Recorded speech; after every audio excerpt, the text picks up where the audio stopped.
there was a popular children's show that kind of came at an in-between period for me, in the sense that when the show came out and it was very popular, I was too old to watch it. But it came out before Sarah and I, before we had our kids, so I didn't experience from a parent's perspective either. So it's a TV show that's been in my mind all week, even though I've never seen a single episode of it. Because when it came out, it felt to me like it took over so many different aspects of our culture and our world that it seemed to be everywhere. And what seemed to be everywhere about it was a simple catchphrase.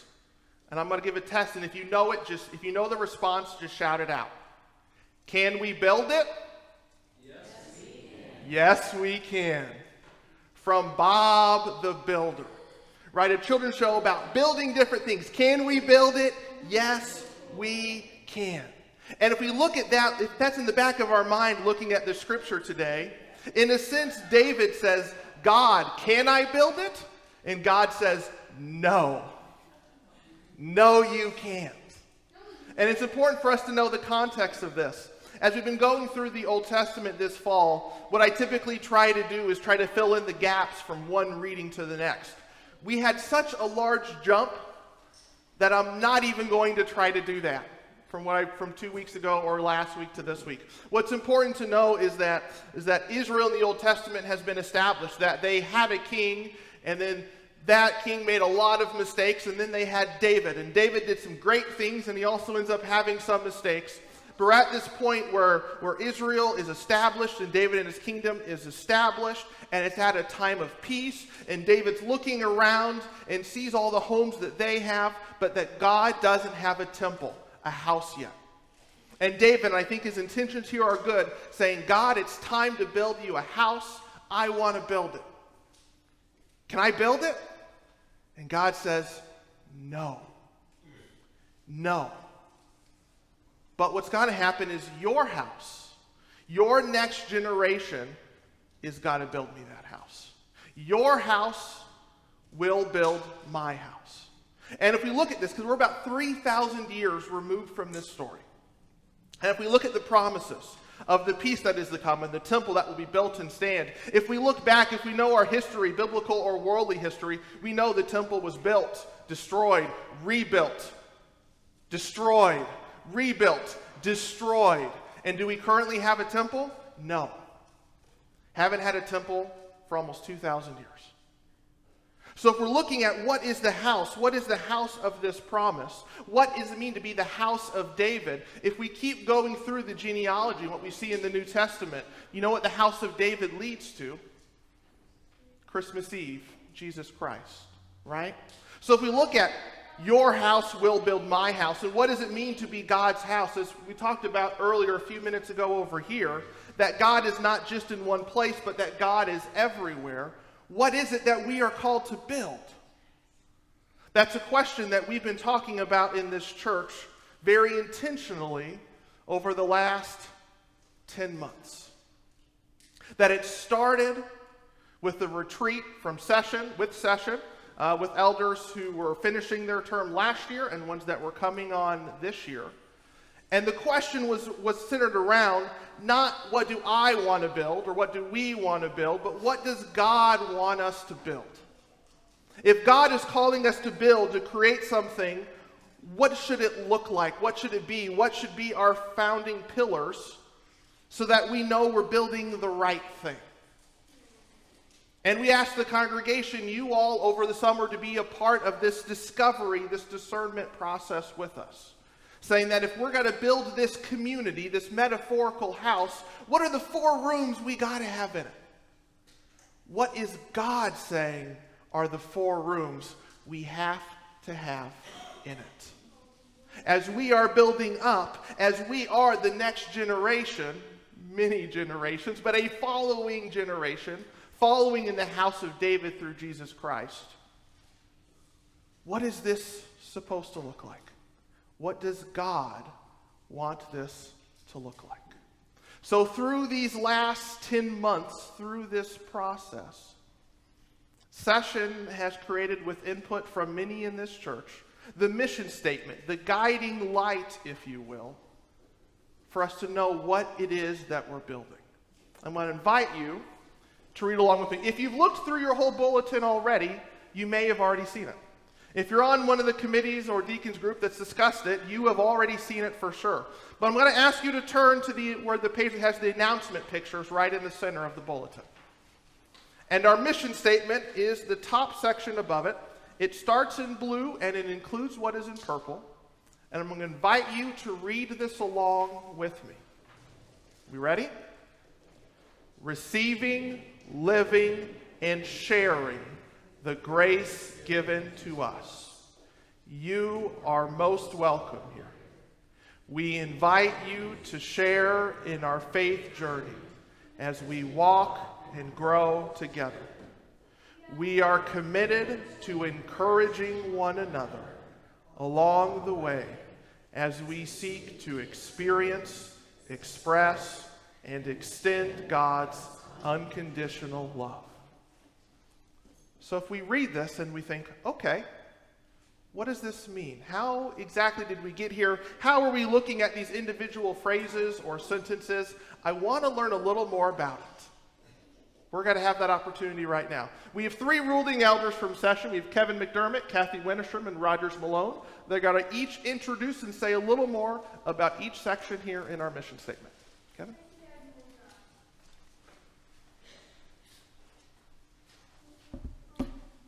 Good morning, everyone. Good morning. Welcome. Thank you for being here. Thank you for agreeing to listen to the 3 of us, as though we know anything, right? But we're part of you. And so we have worked, as Dan has said, assiduously over the last 10 months to try to develop this statement. And so as you just read, the opening is the 3-part, call it the T-shirt slogan. This is the short and sweet version. And that is receiving and living and sharing the grace given to us. So those 3 words are important. Receiving, living, and sharing the grace given to us. And I say them as separate items, but they're not separate. These 3 are deeply interconnected. Because in order to build the community, the church that Dan has referred to, we are the building blocks. We are the community. So how do we, as the building blocks, establish this mission for ourselves, for the community, for those outside this community whom we wish to reach? Well, the first is to receive. So open ourselves up. What is the grace that's given to us? It's all around. A friend of mine who's kind of an Eastern mysticism guy, he talks about connecting to the universe. And if you just open yourself up to the universe, it will respond. Well, that's the concept of receiving. The grace is there. It's given to us. But we need to be open to receiving it. And so that's the first part of these 3 words. The next is living it.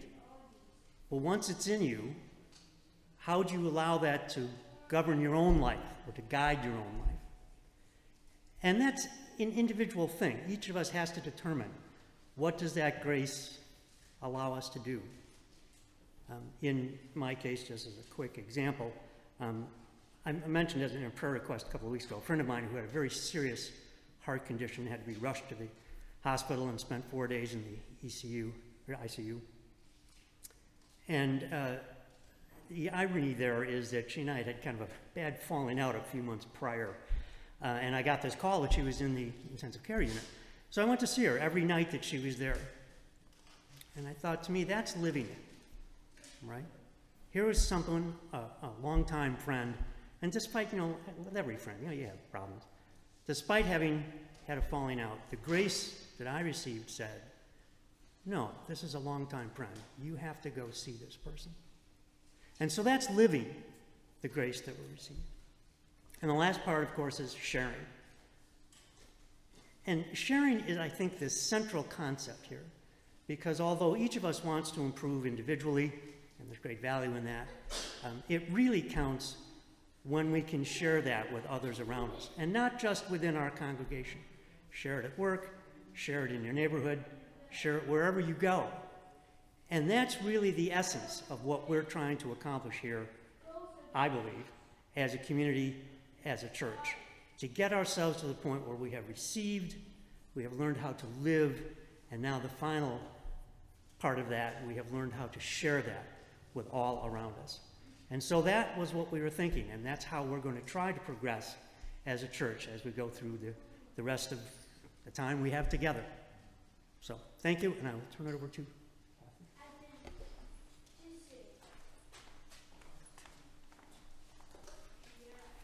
So building just a little bit on what Kevin has shared, receiving, living, and sharing the grace given to us.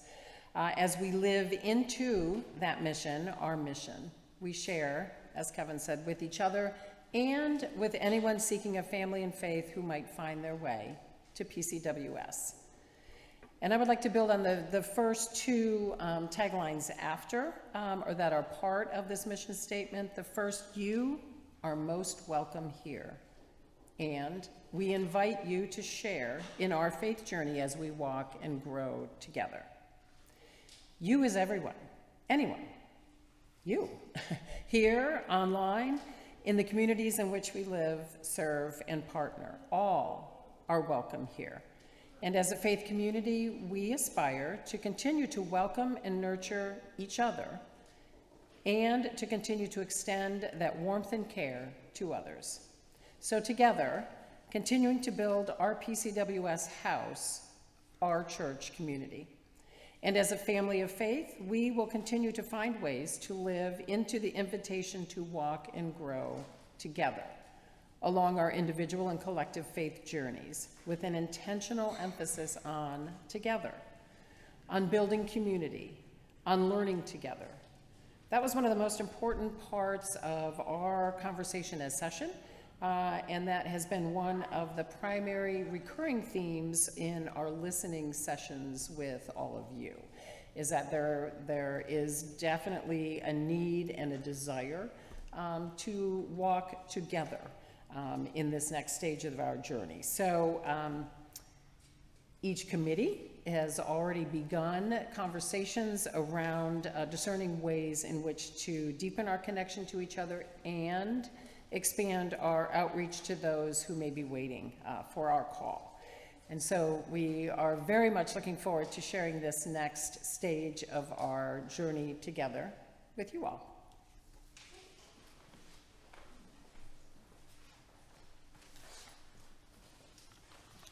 Good morning.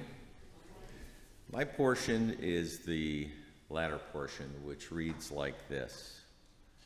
We are committed to encouraging one another along the way as we seek to experience, express, and extend God's unconditional love. I'm going to focus on just one word, encouraging. Receiving, living, sharing are action words that speak to a lifelong journey, a journey from the first celebration of birth to the final celebration of life and everything in between. And every journey has its own character. There's easy parts, hard parts, sometimes success, sometimes failure, and even moments of confusion or doubt. So what do you need through all those parts of your journey? You need encouragement. But sometimes that may be cheering someone on while working together, words of assurance, a listening ear, a comforting embrace, moments of silence while just being physically present with someone. Encouragement is also a smile, a welcoming handshake, a few moments of conversation with a genuine interest in the other person, things that make a connection with that person. But putting yourself out there, being vulnerable enough to encourage someone to connect with that person is a risk. And so taking risks requires courage. And where do we get that courage? Well, that's located as the last three words of this mission statement: God's unconditional love. as Dan read, Amy read, and we're talking about building a house, this is God's house. This is God's house of love. So by extension, since we get our courage from God's love, this is our house of courage. So what would I say if we just changed the word a little bit and said, this house of courage is where we put the I in encourage? And what do I mean by that? I mean, spell it like this: I-N space C-O-U-R-A-G-E. So that's 2 words, encourage. So let's take the risk to love our neighbors as ourselves. Let's take the risk to encourage one another. Let us receive, live, and share in courage.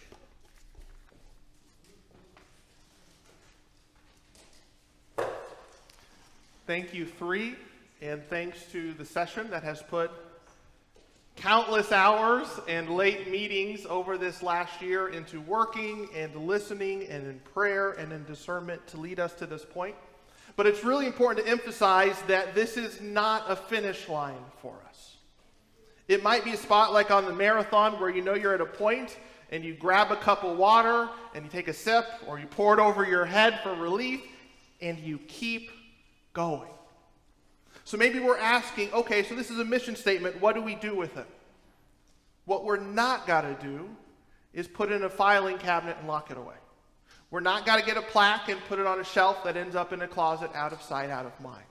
It's ways that we use this to spur conversation and discernment and action moving forward. I shared that some of you have already seen this statement over these last few weeks, as we've asked committees and different groups to start reviewing this, saying, is this a lens that we can work through, that we can really live into, as our mission statement describes? And there are a couple ways that we've already seen that. Quickshare fans, will you raise your hand if you primarily walk in through the lower parking lot through the portico on Sunday morning? Have you noticed the last few weeks that we've had a deacon downstairs by those doors? That was something that came out of this mission statement, saying, you are welcome here. And we know that we have greeters and deacons and the table set up for those who come in from the south door. But through looking at the same, we're missing the west door. We're missing from the parking lot. That's a fairly easy, simple thing to do. Conversation in the worship committee, wanting you to walk and grow and journey alongside us. We're thinking, are we adequately giving everyone the opportunity to be able to take part, to be able to grow in elements even just of worship? Are we asking everyone if they want to be liturgist or an usher or to help set up for the table or to be in grace space? How are we actually welcoming people to take part? Not just people who have been here for a long time already doing 15 other things, but people who are looking for a community of worship to be a part of, wondering, how can I fit in? How can I plug in?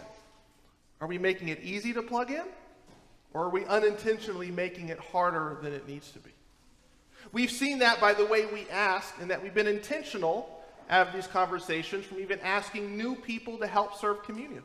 So a number of people in our congregation served communion for the first time ever this year.